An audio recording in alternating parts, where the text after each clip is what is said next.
Qu'est-ce que c'est une médecine low-tech? Alors, une médecine low-tech, le mot low-tech exprime un faible niveau de dépendance à des systèmes extérieurs. Ça veut dire qu'on a quelque chose qui a un outil central qui est polyvalent et qui s'adapte et qui peut servir à plusieurs choses. Ok. Je te donne un exemple très concret. Un outil low-tech, ça peut être par exemple un bâton. Avec un bâton, je peux faire énormément de choses. Je peux faire un bâton de marche, je peux faire un levier, je peux gratter le sol et faire un trou. Je peux l'utiliser pour consolider un plan et l'utiliser comme point d'appui. En fait, bref, je te laisse continuer la liste. Avec un bâton, je peux faire énormément de choses. C'est low-tech. Et ça a un faible niveau de dépendance. Ça veut dire que pour avoir un bâton, j'ai juste besoin d'avoir un bâton. Ok.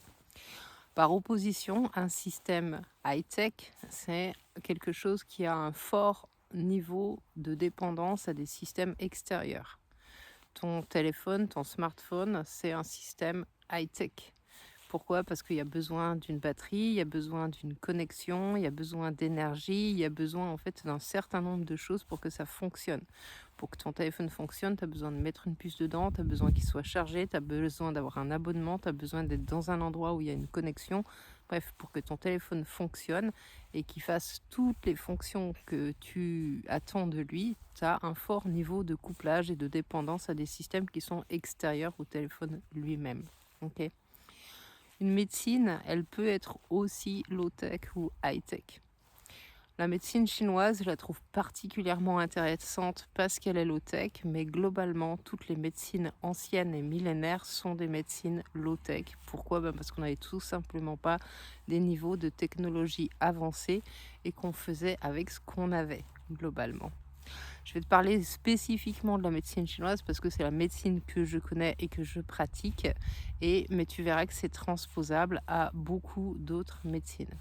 Si tu viens en consultation pour un problème en médecine chinoise, la façon de procéder, elle va être toujours la même. Il y aura une étape de diagnostic et une étape de traitement. Pour le diagnostic, on va s'appuyer sur questionner, poser des questions, interroger le patient, observer le patient. On va avoir des informations juste en l'observant parler, en regardant son teint, l'éclat de ses yeux, en regardant comment il bouge, sa morphologie, etc. On va prendre le pouls, on va observer la langue. Bref, on a toute une série de choses. Pour faire tout ça, j'ai besoin de rien sauf d'être là. Ok, et que toi tu sois là et que tu participes autant que possible. Mais même si tu participes pas, j'ai déjà beaucoup d'informations en fait. Et puis après, on peut aller à la palpation, etc. Tout ça me demande aucun outil spécifique pour le faire. Ensuite, en médecine chinoise, la phase de traitement, elle va passer, alors traditionnellement, ce que tu connais en Occident, ça va être l'acupuncture, mais ça peut passer par des plantes, ça peut passer par de la diététique, ça peut passer par des conseils. Mais si j'ai pas d'aiguille, je peux quand même faire un soin, je peux quand même masser, je peux quand même stimuler les points avec de l'acupressure, je peux quand même faire un massage, je peux quand même faire un certain nombre de choses sans avoir de niveau de dépendance. Pour te donner un conseil en hygiène de vie, j'ai besoin de rien. Pour te donner un conseil diététique, j'ai besoin de rien. J'ai pas besoin d'une technologie extérieure. Ok.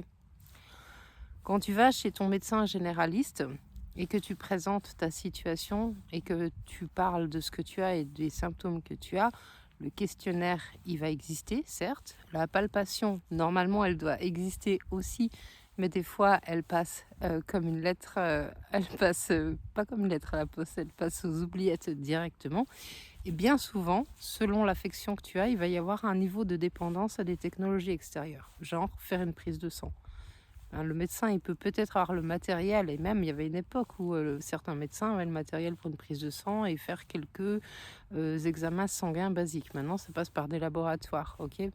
Le médecin, il va avoir peut-être besoin de te faire une radio, il va avoir besoin de te faire une échographie. Il a tous ces niveaux en fait de dépendance, ok, pour avoir une idée du diagnostic qui pressent et pour le confirmer et avoir une orientation thérapeutique pour la suite.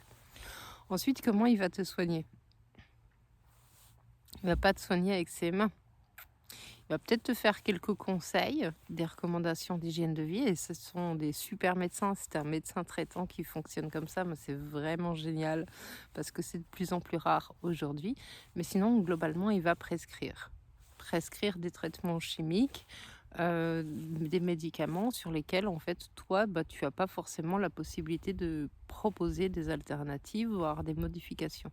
Si tu vas voir ton généraliste et que tu lui dis: «Non mais j'aimerais pas, de pétrochimie et j'aimerais bien que vous me conseilliez plutôt en naturo», il va te dire: «Va voir un naturopathe». Si tu veux des huiles essentielles, il va t'orienter aussi vers un naturopathe.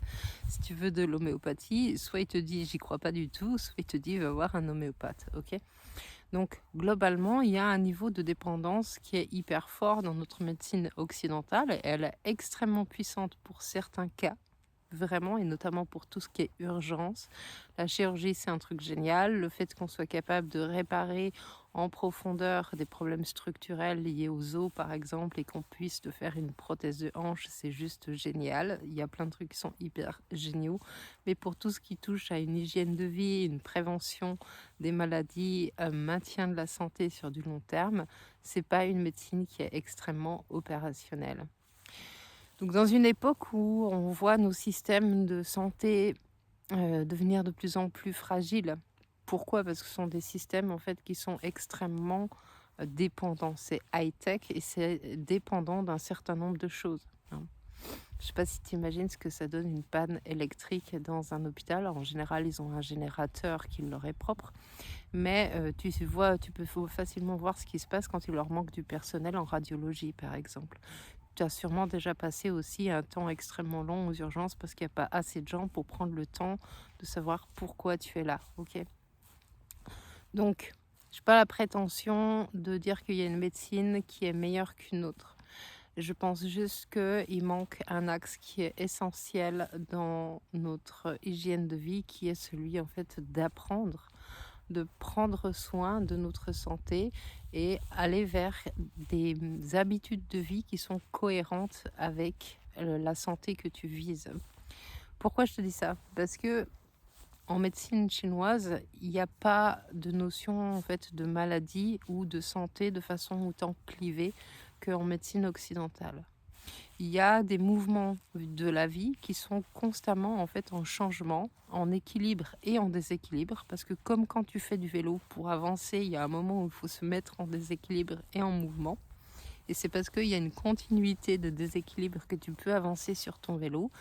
Et bien c'est exactement pareil au niveau de ta santé. Quand tu commences à acquérir des compréhensions de ces grilles de lecture, ça change vraiment tout dans ton quotidien.